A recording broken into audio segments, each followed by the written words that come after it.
हम बड कव कुलीन हम पंडित हम जोगी सन्यासी। हो सके किसी वक्त सन्यासी शब्द नूं मैं खोलांगा। सन्यास दे अर्थ ने सुन दे च आसन, सुन समाद अनहद तैनाद, कहन न जाई अचरज बिस्मार। सुन दे च आसन लग गया, सुन दे च बैठ गया, ਉਹਨੂੰ ਕਹਿੰਦੇ ਨੇ ਸੁਨ ਆਸਨ ਸੰਨਿਆਸ। ਸੁਨ ਆਸਨ, ਸੁਨ ਦੇ ਚ ਬੈਠ ਗਏ। ਸੁਨ ਦੇ ਚ ਬੈਠਣ ਵਾਸਤੇ ਪਹਿਲੇ ਆਪਣੇ ਨਾਲ ਬੈਠਣਾ ਪੈਂਦਾ ਹੈ, ਫਿਰ ਸੁਨ ਦੇ ਚ, ਫਿਰ ਆਪਣੇ ਤੋਂ ਵੀ ਦੂਰ। ਮਨੁੱਖ ਸੁਨ ਦੇ ਚ ਬੈਠ ਸਕੇ ਤੇ ਬੜੀ ਦੂਰ ਦੀ ਗੱਲ ਹੈ। ਮਨੁੱਖ ਆਪਣੇ ਨਾਲ ਵੀ ਨਹੀਂ ਬੈਠ ਸਕਦਾ, ਨਹੀਂ ਬੈਠ ਸਕਦਾ। ਮਨੁੱਖ ਪੁੱਤਰ ਨਾਲ ਬੈਠ ਸਕਦਾ ਹੈ, ਮਿੱਤਰ ਨਾਲ ਬੈਠ ਸਕਦਾ ਹੈ, ਪਤਨੀ ਨਾਲ ਬੈਠ ਸਕਦਾ ਹੈ, ਪਤੀ ਨਾਲ ਬੈਠ ਸਕਦਾ ਹੈ, ਨੌਕਰ ਨਾਲ ਵੀ ਬੈਠ ਸਕਦਾ ਹੈ, ਸੇਵਕ ਨਾਲ ਵੀ ਬੈਠ ਸਕਦਾ ਹੈ, ਕੁਛ ਨਹੀਂ ਅਖਬਾਰ ਨਾਲ ਬੈਠ ਸਕਦਾ ਹੈ, ਟੀਵੀ ਨਾਲ ਬੈਠ ਸਕਦਾ ਹੈ, ਕਿਸੇ ਕਿਤਾਬ ਕਿਸੇ ਮੈਗਜ਼ੀਨ ਨਾਲ ਬੈਠ ਸਕਦਾ ਹੈ। ਮਨੁੱਖ ਆਪਣੇ ਨਾਲ ਨਹੀਂ ਬੈਠ ਸਕਦਾ। ਕਿਤਾਬਾਂ ਬਾਰੇ ਬਹੁਤ ਕੁਝ ਜਾਣਦਾ ਹੈ, ਆਪਣੇ ਬਾਰੇ ਕੱਖ ਵੀ ਨਹੀਂ ਜਾਣਦਾ। ਇਹ ਵੀ ਮੈਂ ਅਰਜ਼ ਕਰਾਂ, ਮਨੁੱਖ ਸੰਸਾਰ ਦੇ ਨਾਲ ਬੈਠ ਸਕਦਾ ਹੈ, ਆਪਣੇ ਨਾਲ ਨਹੀਂ ਬੈਠ ਸਕਦਾ। ਸੰਸਾਰ ਬਾਰੇ ਬਹੁਤ ਕੁਝ ਜਾਣਦਾ ਹੈ, ਆਪਣੇ ਬਾਰੇ ਕੱਖ ਵੀ ਨਹੀਂ ਜਾਣਦਾ।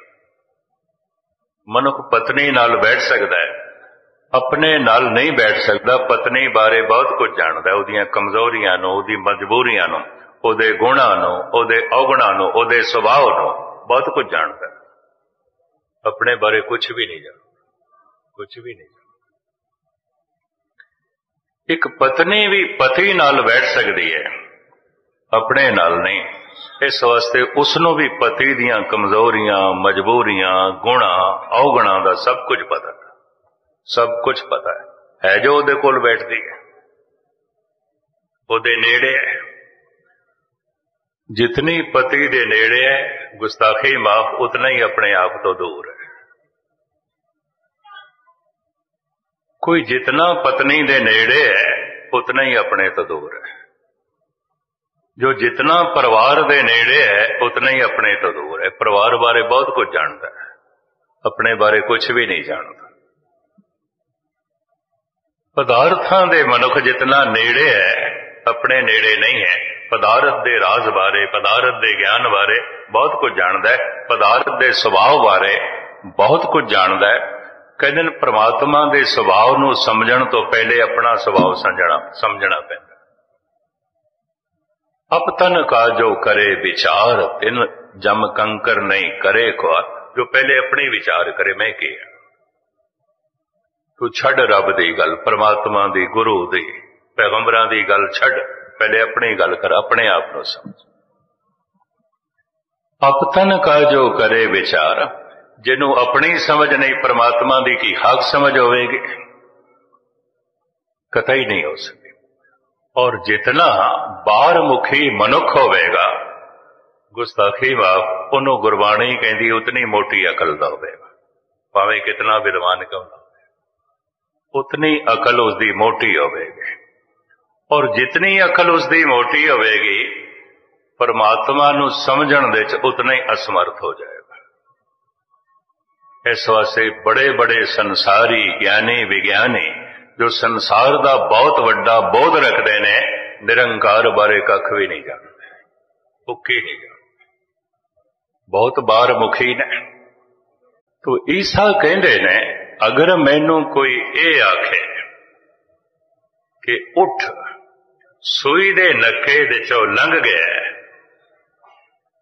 ਬਿਨਾਂ ਸ਼ੱਕੋ ਸ਼ੁਬਾ ਦੇ ਮੈਂ ਮੰਨ ਲਵਾਂਗਾ। ਅਗਰ ਮੈਨੂੰ ਕੋਈ ਇਹ ਆਖੇ ਕਿ ਚੋਟੀ ਦਾ ਧਨਵਾਨ ਭਗਵਾਨ ਤੱਕ ਪਹੁੰਚ ਗਿਆ, ਮੈਂ ਨਹੀਂ ਮੰਨਦਾ, ਮੈਂ ਨਹੀਂ ਮੰਨਦਾ। ਈਸਾ ਦੇ ਇਹ ਬੋਲ,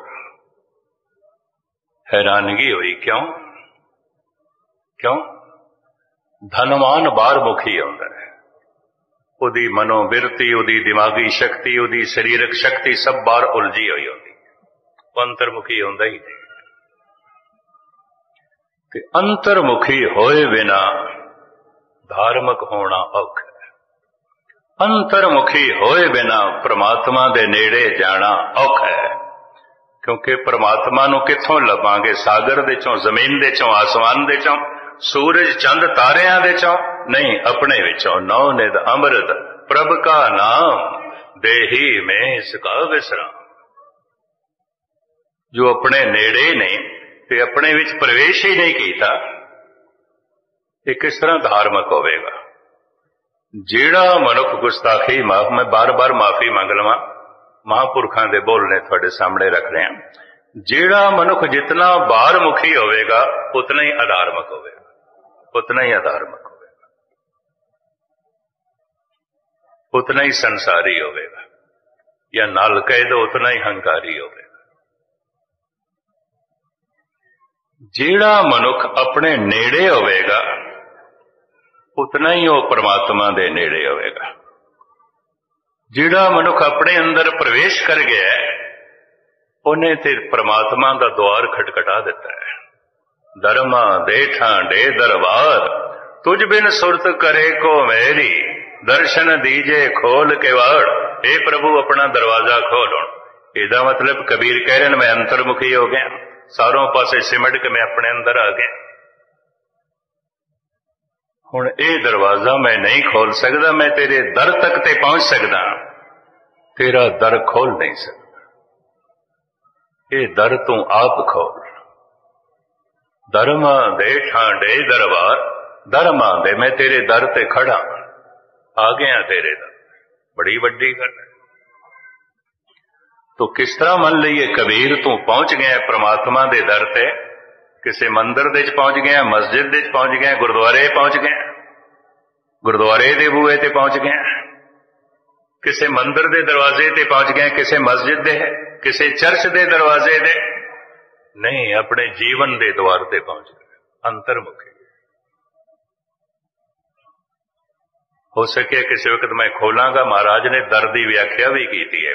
ਜਿਤ ਦਰ ਵਸੈ ਰਾਮ ਕੱਲੀ ਮੱਲਾ ਪਹਿਲਾ, ਜਿਤ ਦਰ ਵਸੈ ਕਵਨ ਦਰ ਕਹੀਏ। ਜਿੱਥੇ ਤੂੰ ਰਹਿਣਾ ਉਹ ਦਰ ਕਿੱਥੇ ਹੈ? ਉਸ ਦਰ ਨੂੰ ਕੀ ਆਖਦੇ ਨੇ? ਜਿਤ ਦਰ ਵਸੈ ਕਵਨ ਦਰ ਕਹੀਏ, ਦਰਾਂ ਭੀਤਰ ਦਰ ਕਵਨ ਲੈ। ਇਹ ਜੋ ਭੀਤਰ ਹੈ, ਅੰਦਰ ਹੈ ਦਰਵਾਜ਼ਾ, ਬਾਹਰ ਦਾ ਨਹੀਂ ਹੈ। ਇਸ ਅੰਦਰ ਦੇ ਦਰਵਾਜ਼ੇ ਤੱਕ ਕੌਣ ਪਹੁੰਚਿਆ? ਇਸ ਭੀਤਰ ਦੇ ਦਰ ਤੱਕ ਕੌਣ ਪਹੁੰਚੇ? ਅੰਤਰਮੁਖੀ ਹਰ ਮਨੁੱਖ ਨਹੀਂ ਆਉਂਦਾ। ਜਿਤਨੀ ਲਾਈਫ ਬਿਜ਼ੀ ਹੋ ਜਾਏ, ਮਸਰੂਫ ਹੋ ਜਾਏ, ਉਤਨਾ ਹੀ ਬਾਹਰਮੁਖੀ ਹੁੰਦਾ ਹੈ। ਕਲਾ, ਸੰਗੀਤ, ਕਵਿਤਾ, ਨਿਰਤ, ਸੰਗਤ ਰਾਸ਼ੀ, ਤਰ੍ਹਾਂ ਤਰ੍ਹਾਂ ਦੀ ਕਲਾ ਦਾ ਜਨਮ ਇਸ ਨੂੰ ਉਹਨਾਂ ਲੋਕਾਂ ਨੇ ਦਿੱਤਾ ਹੈ ਜੋ ਥੋੜੇ ਜਿਹੇ ਆਪਣੇ ਨੇੜੇ ਆਏ ਤੇ ਜਿਨ੍ਹਾਂ ਨੇ ਸਮਾਂ ਕੱਢਿਆ ਆਪਣੇ ਆਪ ਦੇ ਨੇੜੇ ਆਉਣ ਦਾ। ਤੇ ਧਰਮ ਦਾ ਜਨਮ ਤੇ ਉਹਨਾਂ ਦੇ ਅੰਦਰ ਹੋਇਆ ਜੋ ਬਿਲਕੁਲ ਆਪਣੇ ਅੰਦਰ ਪ੍ਰਵੇਸ਼ ਕਰ ਗਏ, ਆਪਣੇ ਅੰਦਰ ਪ੍ਰਵੇਸ਼ ਕਰ ਗਏ। ਦੋ ਸ਼ਬਦ ਮੈਨੂੰ ਕਹਿਣ ਦੇਣਾ, ਜਿਤਨਾ ਬਾਹਰਮੁਖੀ ਮਨੁੱਖ ਹੋਵੇਗਾ ਉਤਨਾ ਹੀ ਅਧਾਰਮਿਕ, ਕੁਝ ਵੀ ਸਮਝ ਨਹੀਂ ਹੋਵੇਗਾ।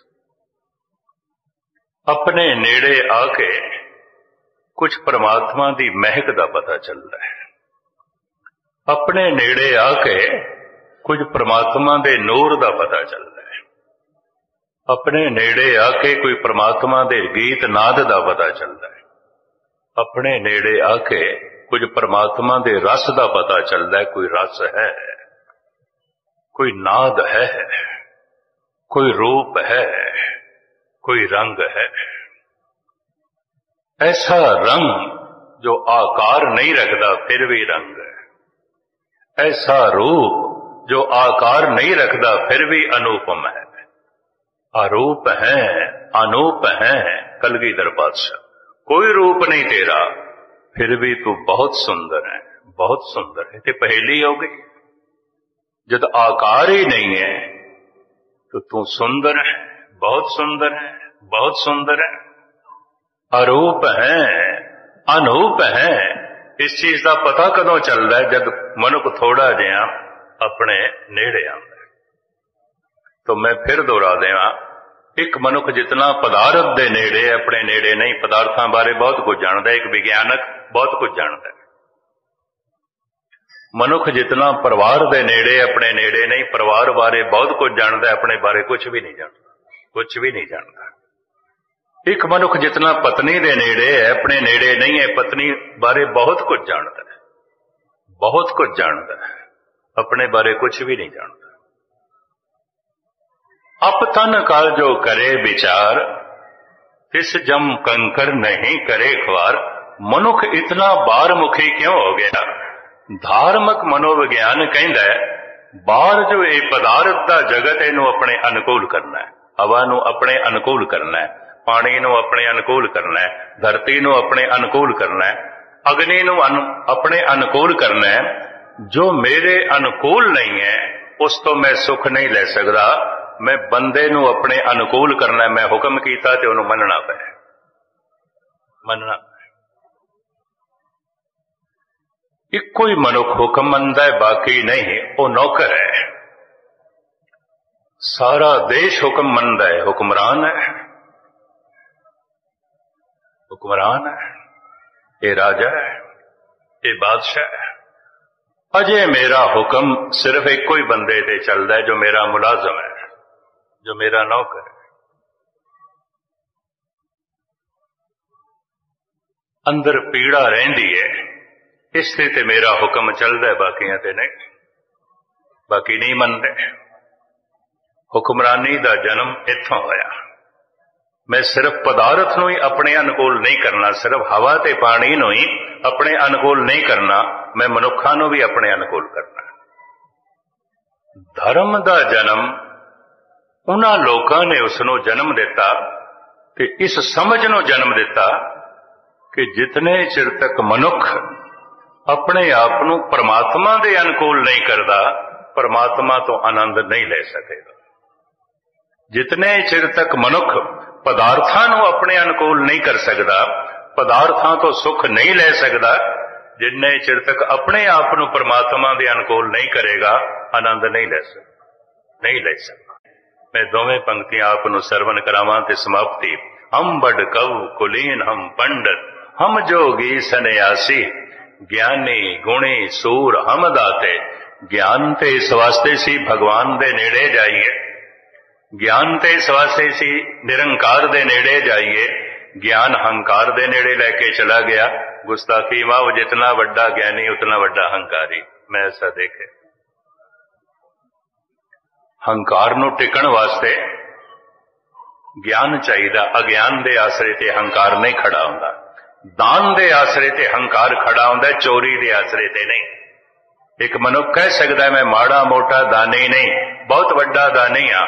ਭਰੀ ਮਹਿਫਿਲ ਵਿੱਚ ਕਿਸ ਤਰ੍ਹਾਂ ਕਹਿ ਸਕਦਾ ਹੈ ਮੈਂ ਮਾੜਾ ਮੋਟਾ ਚੋਰ ਨਹੀਂ ਹਾਂ, ਬਹੁਤ ਵੱਡਾ ਚੋਰ ਹਾਂ? ਕਿਵੇਂ ਕਹੇਗਾ? ਚੋਰੀ ਤੇ ਹੰਕਾਰ ਕੀ ਖੜਾ ਹੋਏਗਾ? ਦਾਨ ਤੇ ਹੰਕਾਰ ਖੜਾ ਹੋਏਗਾ। ਇਹ ਵੀ ਮੈਂ ਅਰਜ਼ ਕਰ ਸਕਦਾ। ਇਸੇ ਤਰੀਕੇ ਨਾਲ ਗਿਣਤੀ ਕਰਦੇ ਜਾਣਾ। ਗੁਣਾਂ ਦੇ ਉੱਤੇ ਹੰਕਾਰ ਆਪਣੀ ਯਾਤਰਾ ਕਰਦਾ ਹੈ। ਇੱਕ ਬੀਜ ਨਹੀਂ ਹੈ ਇਸ ਹੰਕਾਰ ਦਾ। ਹੰਕਾਰ ਦੇ ਹਜ਼ਾਰਾਂ ਬੀਜ ਨੇ ਔਰ ਹਜ਼ਾਰਾਂ ਬੀਜਾਂ ਤੋਂ ਪੈਦਾ ਹੁੰਦਾ ਹੈ। ਪ੍ਰਕਿਰਤੀ ਨੇ ਹਰ ਫਲ ਦਾ ਬੀਜ ਇੱਕ ਬਣਾਇਆ ਹੈ, ਲੇਕਿਨ ਹੰਕਾਰ ਦੇ ਹਜ਼ਾਰਾਂ ਬੀਜ ਨੇ। ਤਾਂ ਮੈਂ ਫਿਰ ਦੁਹਰਾਵਾਂ, ਆਪਣੇ ਆਪ ਨੂੰ ਜਿਤਨੇ ਚਿਰ ਤੱਕ ਮਨੁੱਖ ਪਰਮਾਤਮਾ ਦੇ ਅਨੁਕੂਲ ਨਹੀਂ ਕਰਦਾ, ਪਰਮਾਤਮਾ ਤੋਂ ਆਨੰਦ ਨਹੀਂ ਲੈ ਸਕੇਗਾ। ਪਰਮਾਤਮਾ ਦੀ ਸ਼ਕਤੀ ਉਸ ਨੂੰ ਨਹੀਂ ਮਿਲ ਸਕਦੀ। ਜਿਤਨੇ ਚਿਰ ਤੱਕ ਪਦਾਰਥ ਨੂੰ ਆਪਣੇ ਅਨੁਕੂਲ ਨਹੀਂ ਕਰਦਾ, ਇਹ ਪਦਾਰਥ ਤੋਂ ਵੀ ਸੁੱਖ ਨਹੀਂ ਲੈ ਸਕਦਾ, ਕਤਈ ਨਹੀਂ ਲੈ ਸਕਦਾ। ਇਹ ਖੁਲਾਸਾ ਮੈਂ ਤੁਹਾਡੇ ਸਾਹਮਣੇ ਬਾਕੀ ਕੱਲ ਕਰਾਂਗਾ। ਇੱਥੇ ਹੀ ਸਮਾਪਤੀ।